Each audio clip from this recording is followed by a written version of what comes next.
truth is a habit Americans have developed into an art form.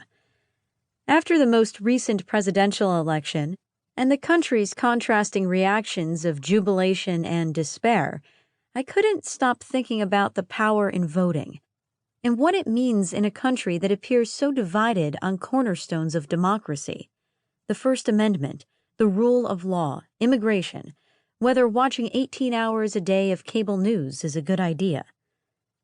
I live in New York City and am a journalist.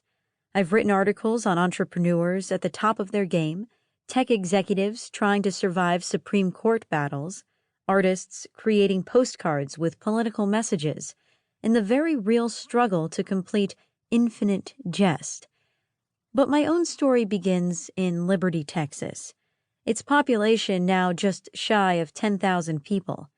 It was an even smaller town when I lived there. Towering oak trees shade the 3-story limestone courthouse in a quintessential town square. It's Liberty's 7th courthouse, the first built of hewn logs when Texas was still part of Mexico.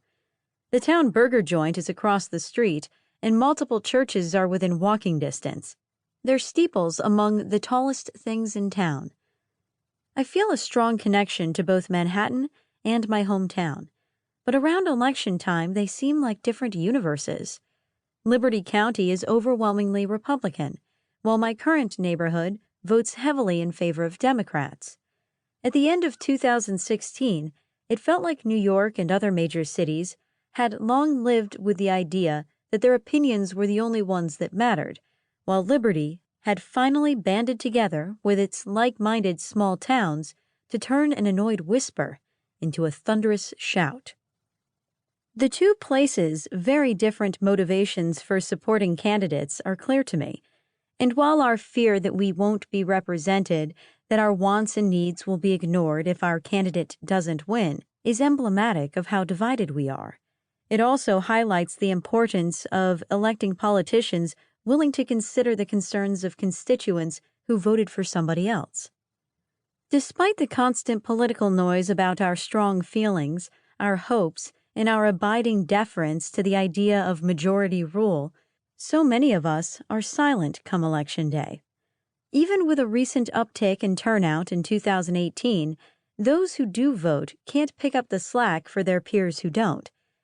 Each generation votes at lower rates than the one older, and at times about a quarter of young adults speak for all of them.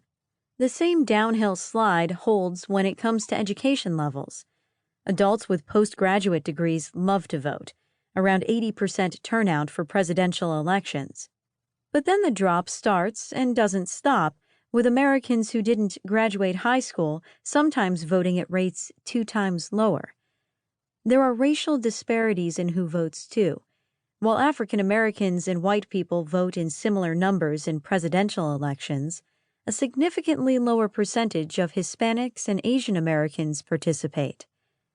Each person who does vote is motivated by his or her own unique combination of issues and histories. Loyalty to a political party gets some to the polls. Others vote when their union tells them to, or when their favorite TV commentator does. The most predictable voters do it out of habit, driven by civic duty as much as by who is on the ballot. Every election offers young people the thrill of voting for the first time. Some people cast a ballot to honor grandparents who never had the privilege.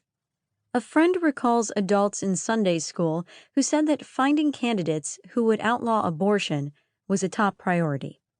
An Ohio auto worker's vote in the last presidential election was earned by the person he thought could save the livelihood of his struggling town. Those despairing over the environment are interested only in vocal proponents of greener policies.